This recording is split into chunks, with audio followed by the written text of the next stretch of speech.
நம்ம எல்லாரும் சாப்பாடு இல்லன்னா கூட இருந்துடலாம். ஆனா டீ இல்லாம நம்மளால இருக்கவே முடியாது. ஆமா, நம்ம குடிக்கிற டீ இந்தியாவுக்கு எப்படி வந்துச்சுன்னு தெரியுமா?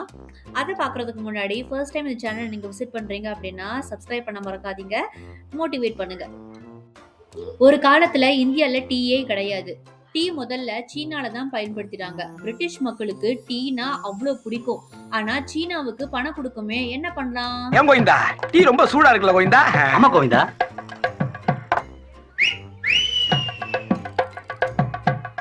ஸோ இதனால என்ன பண்ணாங்க அப்படின்னா, ஈஸ்ட் இந்தியா கம்பெனி அதாவது பிரிட்டிஷ் நம்ம இந்தியால இருந்தாங்கல்ல, நாம ஏன் டீய இந்தியாவிலேயே வளர்க்கலாம் அப்படின்னு சொல்லி நினைச்சாங்க.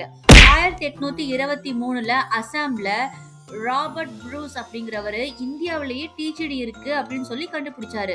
அதுக்கப்புறம் அசாம், டார்ஜிலிங், நீலகிரியில இவையெல்லாம் டீ தோட்டங்களா மாறிடுச்சு. ஆரம்பத்துல டீ இந்தியர்களுக்கான இல்ல.